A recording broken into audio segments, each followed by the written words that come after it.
पवित्र भूमि पे आप सबने म्यारी राम राम। भारत माता की, भारत माता की, भारत माता की। वंदे वंदे वंदे। केंद्रीय मंत्री माननीय श्री गजेंद्र सिंह शेखावत जी,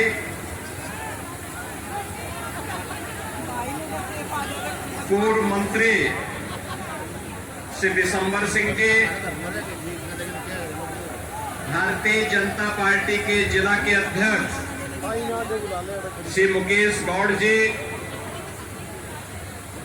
राज्यसभा के माननीय सांसद श्री डीपी वत्स जी,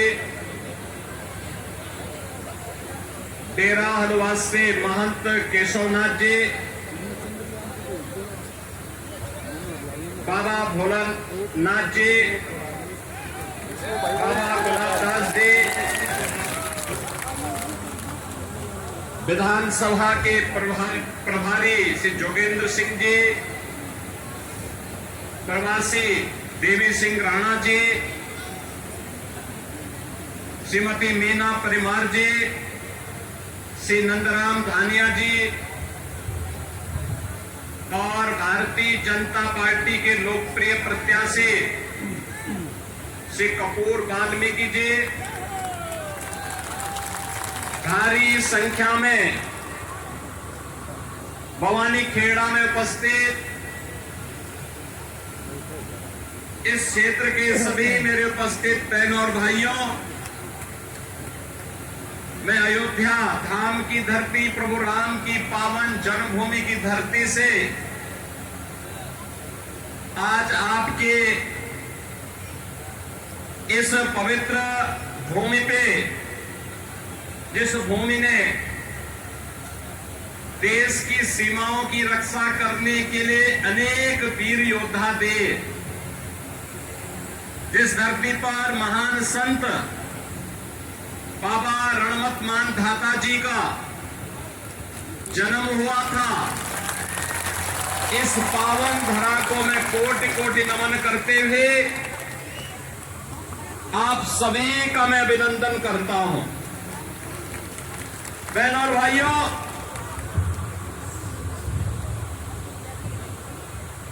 अयोध्या 500 वर्षों का इंतजार समाप्त हुआ। 22 जनवरी 2024 को प्रधानमंत्री मोदी जी के कर कमलों से भगवान श्री रामलला का फिर से अयोध्या धाम में विराजमान हो गया है।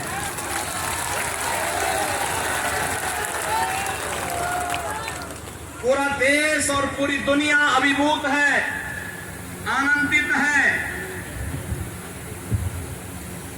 रामलला का अयोध्या धाम में फिर से विराजमान होने पर, लेकिन इन बदनसीब कांग्रेसियों को इससे भी नफरत है।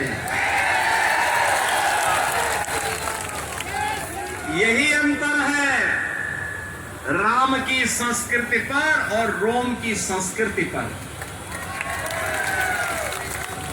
राम की संस्कृति में पला बड़ा हर व्यक्ति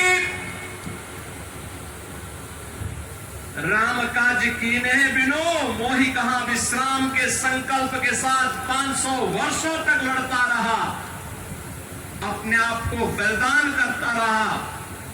लेकिन प्रभु श्री राम की मर्यादा का पालन करते हुए आन मान और शान की रक्षा करने के लिए राम जन्मभूमि मंदिर के लिए निरंतर निरंतर लड़ता रहा, कार्य करता रहा। और परिणाम हमारे सामने है, परिणाम हमारे सामने है। आज प्रभु राम फिर से विराजमान हो गए अपने पवित्र जन्मभूमि अयोध्या धाम में। बहनों और भाइयों, एक तरफ अयोध्या धाम में प्रभु राम का विराजमान होना, दूसरा रोम की संस्कृति में पले पढ़े वे लोग, वे बदनसीब जो दुर्भाग्य से अपने को एक्सीडेंटल हिंदू कहते हैं, वे कैसे इसको बर्दाश्त कर पाएंगे। वे कहते हैं कि अयोध्या में जब रामलला का मंदिर का उद्घाटन हो रहा था तब वहां पे नाच गाना चल रहा था। अरे जिंदगी भर तो यही तुम्हारा खानदान करता रहा, इसीलिए तो हिंदुओं का अपमान करना, भारत की सनातन संस्कृति को कोसना और भारत के बाहर जाकर के भारत की परंपरा और भारत के संवैधानिक संस्थाओं को कटघरे में खड़ा करके अपने कृत्यों पर और अपनी योग्यता पर स्वयं प्रश्न चिन्ह कांग्रेसी हमेशा लगाते हैं। बहनों और भाइयों, मैं तो आपसे कहने के लिए एक बात कहने के लिए आया हूं। आखिर अयोध्या में 500 वर्षों की इतनी लंबी लड़ाई लड़ने की आवश्यकता क्यों पड़ी? 1526 में जब अयोध्या में रामलला के पवित्र जन्म हुए पर भगवान रामलला का मंदिर तोड़ करके एक गुलामी का ढांचा खड़ा कर दिया गया था। बहनों और भाइयों, इसकी नौबत ही नहीं आनी चाहिए थी। हम मानते हैं मुगलों ने आक्रमण किया, वे नहीं चाहते थे हिंदू धर्म और संस्कृति का नामो निशान रहे। अंग्रेज नहीं चाहते थे। अंग्रेज भी देश के अंदर लड़ाने भिड़ाने का काम करते थे। वे भी आपकी धर्म और संस्कृति पर गौरव की अनुभूति नहीं कर सकते थे। दुर्भाग्य से आजाद भारत में पहली सरकार इन बदनसीबों के हाथों में लगी, जिन्होंने भारत की परंपरा और भारत की संस्कृति को रौंदने के सिवाय भारत को कभी भी गौरव के साथ खड़ा नहीं होने दिया, कभी नहीं खड़ा होने दिया।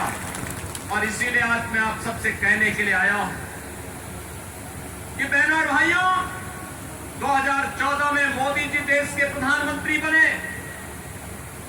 2017 में उत्तर प्रदेश में भारतीय जनता पार्टी की सरकार बनी और उत्तर प्रदेश में डबल इंजन की सरकार जब बनी और डबल स्पीड से चलना प्रारंभ हुई, मात्र 2 वर्ष के अंदर 500 वर्षों की समस्या का समाधान हो गया। यह है डबल इंजन सरकार की ताकत। डबल इंजन सरकार की ताकत का एहसास आज पूरा भारत कर रहा है। पूरे भारत के अंदर आज इसका एहसास हो रहा है। लेकिन 140 करोड़ भारतवासी गौरवान्वित हैं, खुश हैं, प्रसन्न हैं, लेकिन कांग्रेस को इससे भी पीड़ा है। और मैं तो इस विधानसभा क्षेत्र के वासियों को, खासतौर पर भवानी खेड़ा और इस गांव खड़क को इस बात के लिए अभिनंदन करूंगा कि इन्होंने कांग्रेस का खाता खोलने ही नहीं दिया, अभी नहीं खोलने दिया। क्योंकि यहां के बहादुर लोग जानते हैं कि लोग जब भी कांग्रेस के लोग आएंगे देश के साथ गद्दारी करेंगे। इन्होंने अपने राजनीतिक स्वार्थ के लिए देश का विभाजन किया, देश के अंदर हिंदू मानबिंदुओं के साथ खिलवाड़ किया, तुष्टीकरण की हदों को पार किया, विकास के नाम पर केवल अपने घर को भरते रहे और भारत की संस्कृति को, भारत की परंपरा को पोषने के सिवाय भारतवासियों को इन्होंने कोई भी ऐसा क्षण उपलब्ध कराने के लिए कभी प्रयास नहीं किया जिस पर हर भारतवासी गौरव के साथ आगे बढ़ सके। बहनों और भाइयों, आपने 10 वर्ष के अंदर हरियाणा के अंदर देखा होगा, डबल इंजन सरकार के कारण आज यहां पे कनेक्टिविटी बेहतर हुई है, अच्छी सड़कें बन रही हैं, चाहे वहां रोड कनेक्टिविटी हो, एयर कनेक्टिविटी हो,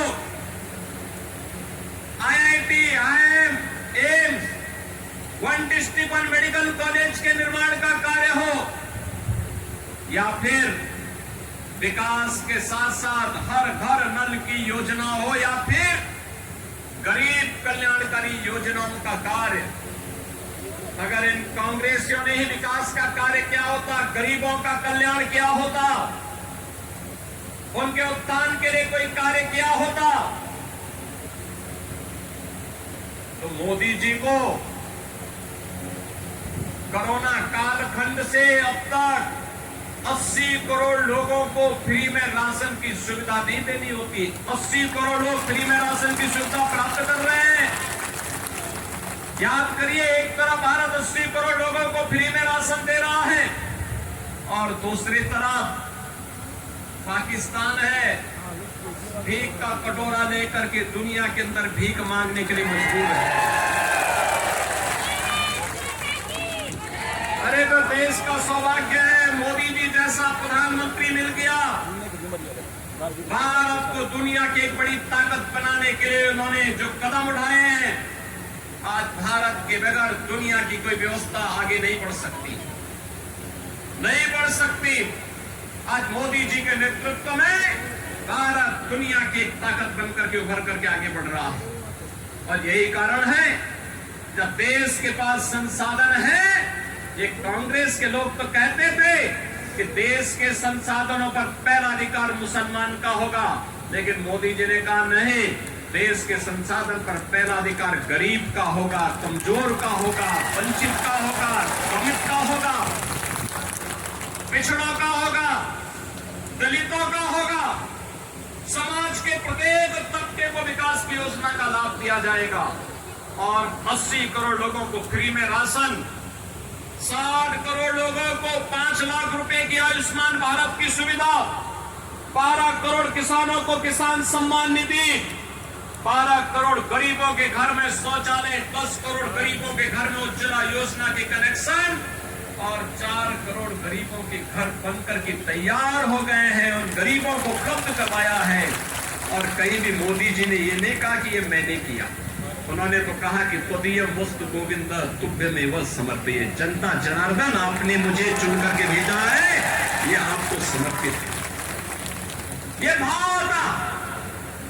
एक तरफ मोदी जी देश को बना रहे हैं और दूसरी तरफ 60-65 वर्षों तक शासन करने वाली एक कांग्रेस, जब भी इन्हें अवसर मिला, इन्होंने देश को लूट करके दुनिया के अंदर उस पैसे को कभी स्विच बैंक में पहुंचाने का काम किया और कभी कहीं और जगह पहुंचाने का काम किया। इनको देश इनकी प्राथमिकता में कभी नहीं रहा। और इसको आप देख सकते हैं बहनों और भाइयों, जब देश में संकट आता है, सबसे बड़ा इस सदी का सबसे बड़ा संकट था कोरोना महामारी। कोरोना महामारी में पूरी दुनिया पस्त हो गई थी। कुछ ही महीनों के अंदर पूरी दुनिया के अंदर महामारी फैल गई थी। और बहनों और भाइयों, कोरोना कालखंड में भारतीय जनता पार्टी का कार्यकर्ता प्रधानमंत्री मोदी जी और श्री जगत प्रकाश नड्डा जी राष्ट्रीय अध्यक्ष जी के आह्वान पर सेवा ही संगठन है संकल्प के साथ कार्य कर रहा था। मोदी जी जगह जगह जाकर के जनता के साथ खड़े होकर के कोरोना से मुक्ति प्रदान करने के लिए उपायों को आगे बढ़ा रहे थे। लेकिन राहुल गांधी कहां थे? कहां थे? थे ही नहीं। सब संकट के समय उन्हें भारत याद नहीं आता है, भारत की 140 करोड़ जनता याद नहीं आती है। संकट के समय तो उन्हें इटली में नानी याद आती है। नानी, वे कभी आपके साथ नहीं खड़े हो सकते। बहनों और भाइयों, एक तरफ अयोध्या में राम मंदिर का निर्माण और दूसरी तरफ कश्मीर में धारा 370 को सदैव के लिए दफन कर देना। यह भी तो मोदी जी ने किया। ये 370 का दंश भी तो कांग्रेस ने दिया था। बाबा साहब भीमराव अंबेडकर विरोध करते रहे। उन्होंने कहा था कि धारा 370 संविधान के लिए अच्छा नहीं होगा, देश के लिए अच्छा नहीं होगा, लेकिन रिश्तेदारी निभाने के लिए उस समय कांग्रेस ने धारा 370 संविधान में जोड़ करके कश्मीर को एक अलग स्टेटस दिया। परिणाम क्या था? पूरा देश आतंकवाद की चपेट में आ गया। कांग्रेस ने देश को विकास नहीं दिया, आतंकवाद दिया, उग्रवाद दिया, अराजकता दी, बेईमानी दी, भ्रष्टाचार दिया, अराजकता दी और हिंदुओं के सामने एक ऐसे चौराहे पर खड़े होने की स्थिति पैदा की जहां ये आपस में ही लड़ सके भिड़ सके।